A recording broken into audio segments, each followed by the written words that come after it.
నీ చిన్నప్పుడు మన తోటలో మామిడికాయలు కోసేయాలని పాలేరు పిల్లల్ని కొట్టబోతే కడుపుకు తినేది దానం అవుతుంది గాని దొంగతనం ఎలా అవుతుందని చెప్పిన మంచి మనసున్నవాడివి. ఇప్పుడు నాతో మాట్లాడరా, ఒక్కసారి మాట్లాడరా. 10 ఏళ్ల వయసులోనే ఊరి వాళ్ళందరితోనూ ప్రేమగా ఉంటూ వాళ్ళకి సహాయం చేస్తూ నన్ను మించిపోయావు. దానకన్నుడే నా కడుపున పుట్టాడని సంతోషించి నీ మెడలో బంగారు గొలుసు వేసి గుండెలకు హత్తుకున్నాను. గుర్తుందా బాబు? అలాంటి దానగుణం ఉన్నవాడివి ఇలా ఉలుకు పలుకు లేకుండా పడి ఉంటే నాకు పుత్రదానం ఎవరు చేస్తారా? లేరా, లేచి ఒక్కసారి నన్ను చూడరా.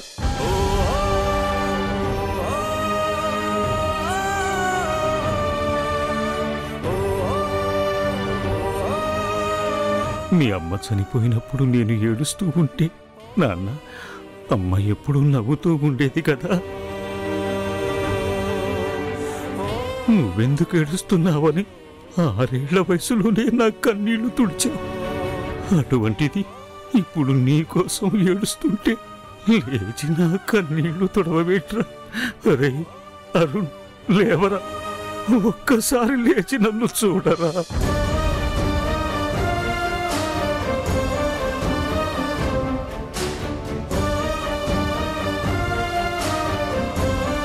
అరుణ్ బాబు గారు, మీకోసం పెద్దయ్య వచ్చారు బాబు. ఒక్కసారి కళ్ళు తెరిచి మీ నాన్నగారిని చూడండి అరుణ్ బాబు గారు.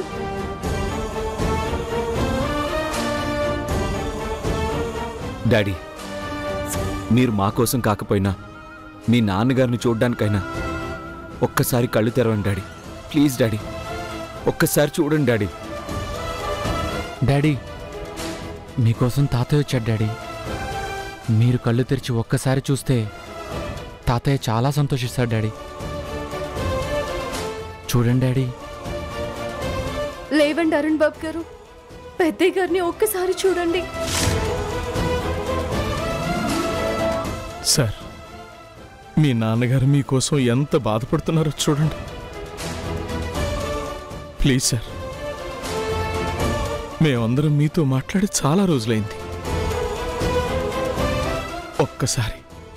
ఒక్కసారి కళ్ళు తెరిచి చూడండి సార్. Please sir. పెద్దనాన్న, తాతయ్య మీకోసం ఏడుస్తున్నాడు. తాతయ్య ఏడుస్తుంటే నాకు కూడా ఏడుపొస్తుంది. లేవండి పెద్దనాన్న. నేనొచ్చింది నిన్నిలా చూడటానికి కాదరా. లేవరా, లేవరా అరుణ్.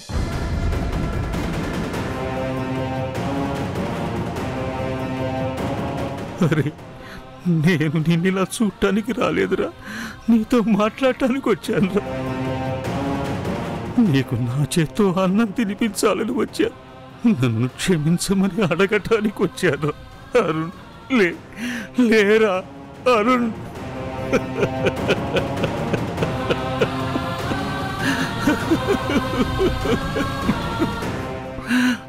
అరుణ్, లేవరా.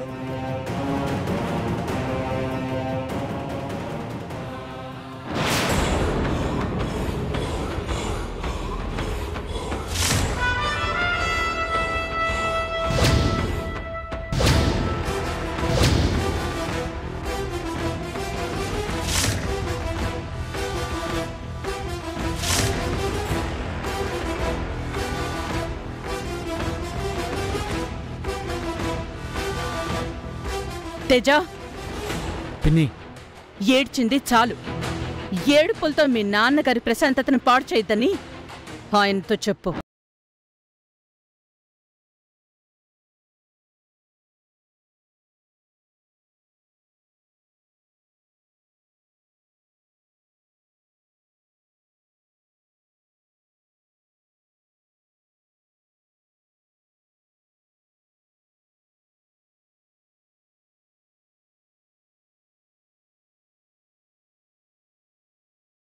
అలాంటిది సొంత మనిషి గురించి అసలు అలా ఎలా మాట్లాడగలుగుతున్నారు?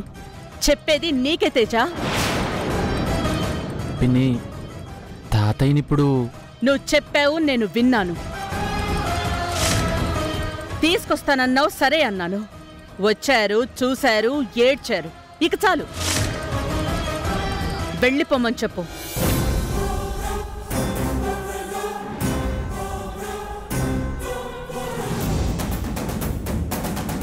పిన్ని, కొద్ది రోజులు తాతయ్యని ఇక్కడే ఉండాల్సిన అవసరం లేదు కాబట్టే పంపించేమని చెప్తున్నాను.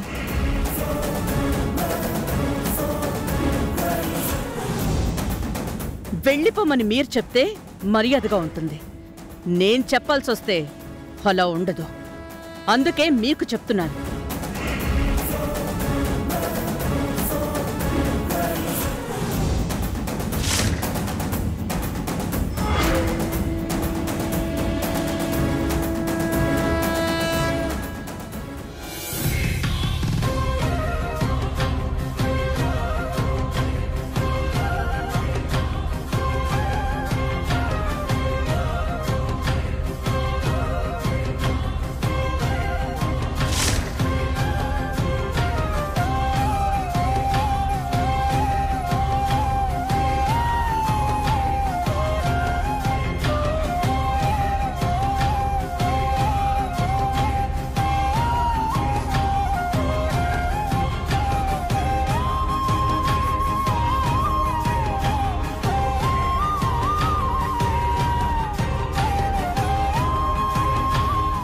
ఏదో అనుకుంటే ఇంకేదో జరిగింది. సారీ తాతయ్య. నువ్వు వస్తున్నావన్న ఆనందం వచ్చాక అందరూ బాధపడేలా మారిపోతుంది అనుకోలేదు తాతయ్య. మమ్మల్ని క్షమించండి. మీ ఇంట్లో నీళ్లు తాగే అర్హతే లేనివాణ్ణి. మిమ్మల్ని క్షమించే అర్హత, అధికారం నాకెక్కడిదిరా?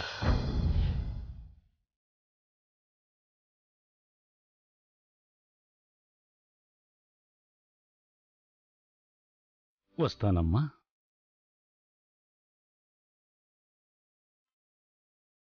ఆహా, వెళ్తానని చెప్పండి.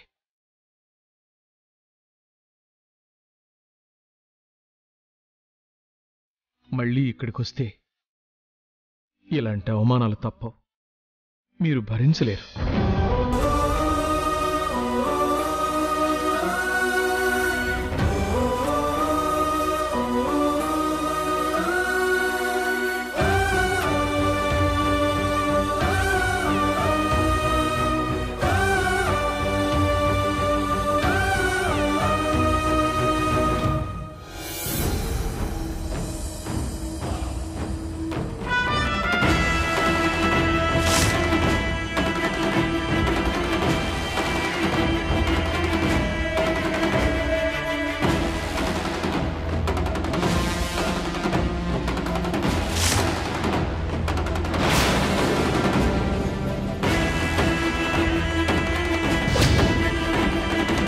అమ్మా శాంభవి, నీకు నా మీద ఎంత కోపం ఉన్నా, నన్ను ఎన్ని మాటలన్నా, నన్ను ఇంట్లోకి రానిచ్చి నా కొడుకుని కళ్ళారా చూసుకునే సౌభాగ్యాన్ని కల్పించినందుకు నీకు రుణపడి ఉంటానమ్మా.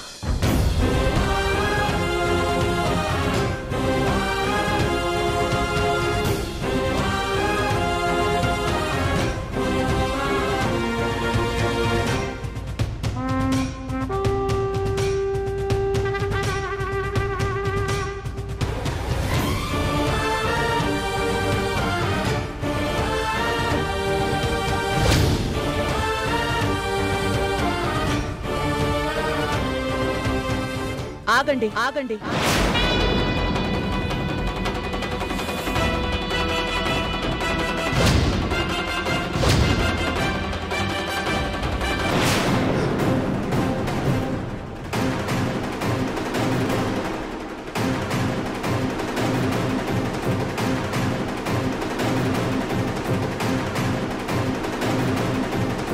నేను మీ తాతయ్యని రానివ్వకపోవడానికి, ఆ తండ్రి కొడుకుల్ని విడదీస్తున్నాను అని, మీ డాడీ కోలుకోవడానికి అవకాశం ఇవ్వలేదు అని అనుకుంటారని ఆయన రావడానికి ఒప్పుకున్నాను.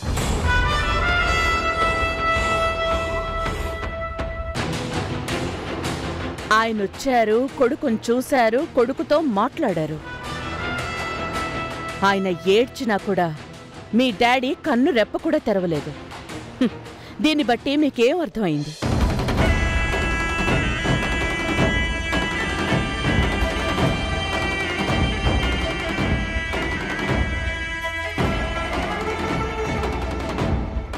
ఆయన మాట్లాడిన మాటలు మీ డాడీ చెవుకి వినిపించలేదు. మీ డాడీలో ఎలాంటి చలనం కలగలేదంటే మీ డాడీకి వాళ్ళ నాన్న మీద ప్రేమ, ఆప్యాయత, అభిమానం, అనురాగం, గౌరవం ఇవేవీ లేవు అన్న విషయం అర్థం కాలేదా మీకు?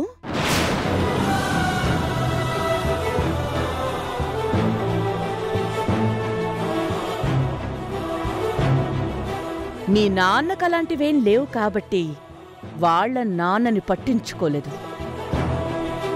ఆయన మీ నాన్నని కొడుకులా చూడలేదు కాబట్టి మీ నాన్న కళ్ళైనా తెరిచి వాళ్ళ నాన్నని చూడలేదు.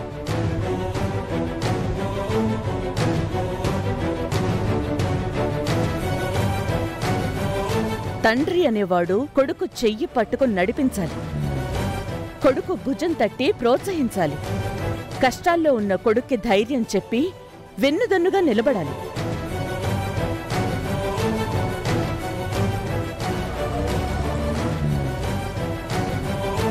కానీ మీ తాతయ్య అలాంటివేమీ చేయకుండా, ప్రేమ లేకుండా, బాధ్యత లేకుండా, జాలి దయ లేకుండా కన్న కొడుకునే మెడబట్టుకుని బయటికి గెంటేశాడు.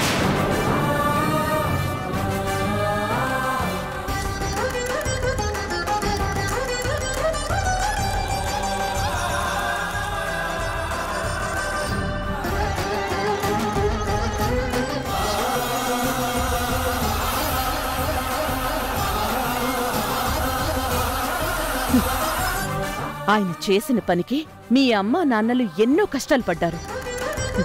ఈరోజు మీ అమ్మా నాన్నల కాపురం సవ్యంగా లేకపోవడానికి కూడా ఈయనే కారణం.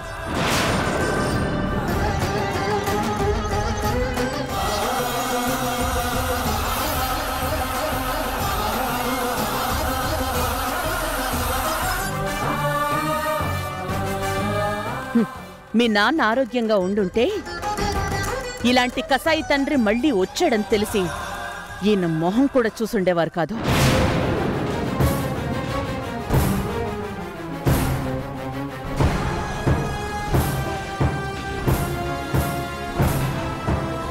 సిగ్గు, అభిమానం, ఆత్మాభిమానం లాంటివి ఈయన గనకుంటే ఇంకెప్పుడు ఇక్కడికి రావాలనుకోరు. ఈ ఇంటి వైపు కన్నెత్తి కూడా చూడాలనుకోరు.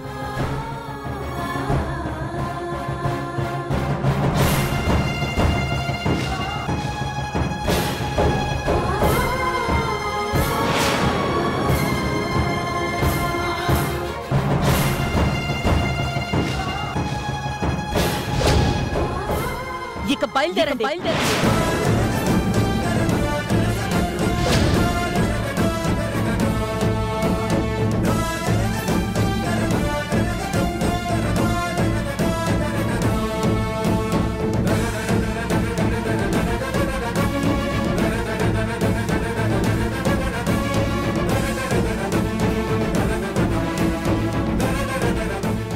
ఆగండి.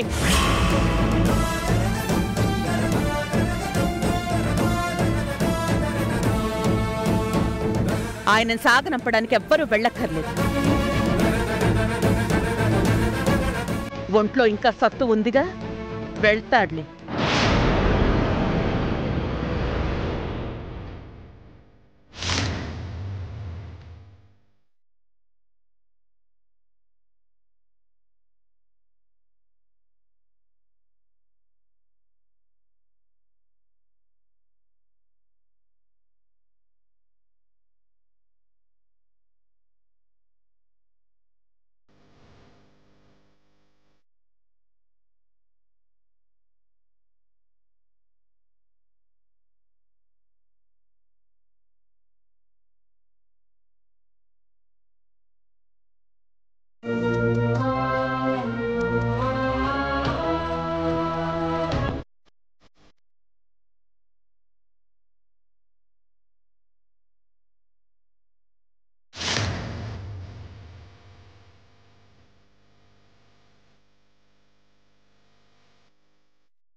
మీరొస్తే అరుణ్ బాబు గారు కోలుకుంటారని, మీరందరూ మళ్ళీ ఒకటవుతారనే ఆశతో మిమ్మల్ని ఇక్కడికి రప్పించే ప్రయత్నం చేశాను పెద్దయ్య.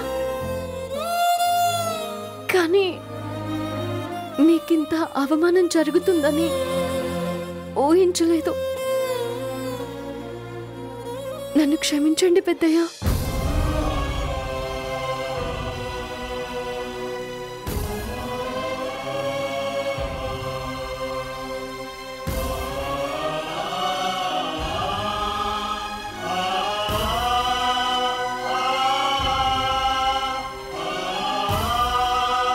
నువ్వెందుకమ్మా బాధపడతావు? ఇప్పుడు నాది అయిన వాళ్ల కోసం, అనుబంధాల కోసం ఆలోచించే వయసే కానీ జరిగిన అవమానాల గురించి బాధపడే వయసు కాదమ్మా.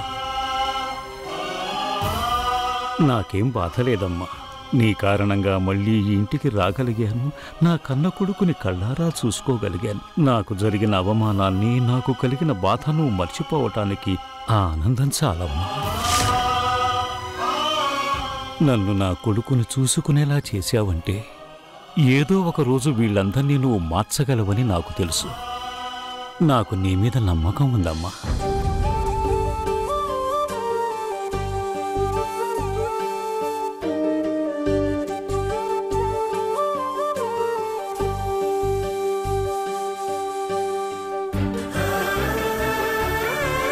నేనెలా ఉన్నానన్నది ముఖ్యం కాదు, వీళ్ళందరి మధ్య నువ్వెలా ఉన్నావన్నదే ముఖ్యం.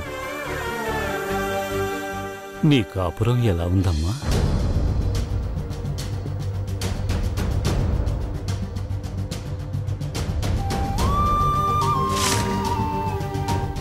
బానే ఉంది పెద్దయ్య. పని మనిషిగా ఉండటం బాగుందా?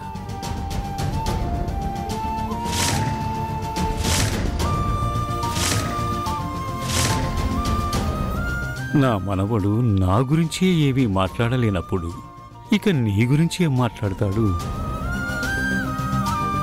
నువ్వు వాడి భార్యవని వాడు చెప్పడు, వాడే నీ భర్త అని నువ్వు చెప్పవు. నీ పరిస్థితి ఏమిటో, నువ్వెంత బాధపడుతున్నావో నేను అర్థం చేసుకోగలను సరసు.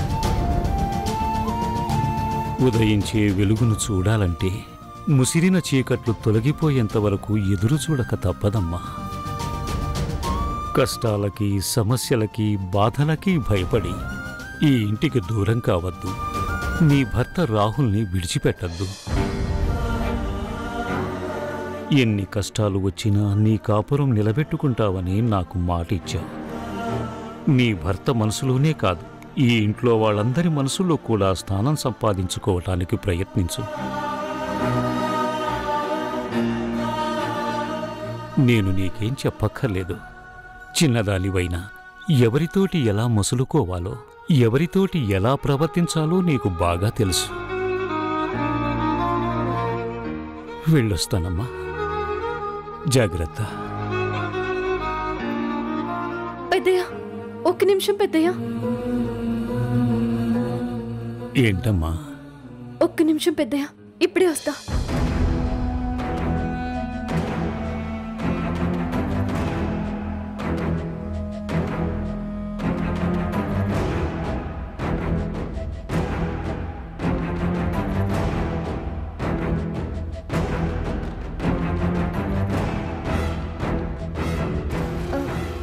ఇది చిన్ని కోసం కొన్నాను పెద్దయ్య, దానికిచ్చేయండి.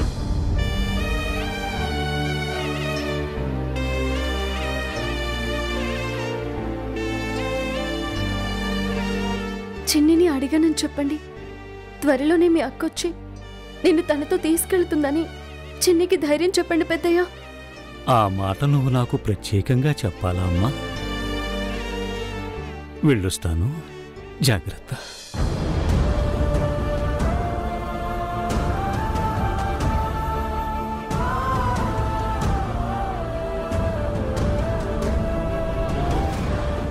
పెద్దయ్య, పెద్దయ్య, మీకొక విషయం చెప్పాలి. ఏంటమ్మా? మా నూరులో ఆ బోకరున్నాడు కదా, అతను మా నాన్నకి వ్యతిరేకంగా కోర్టులో సాక్ష్యం చెప్పడానికి ఒప్పుకున్నాడు పెద్దయ్య. అవునా? అవును పెద్దయ్య. శాంభవి అమ్మగారు ఆ బోకర్తో మాట్లాడడం నేను విన్నాను. అతను దొంగ సాక్ష్యం చెప్తే మా నాన్నకు శిక్ష పడుతుంది పెద్దయ్య.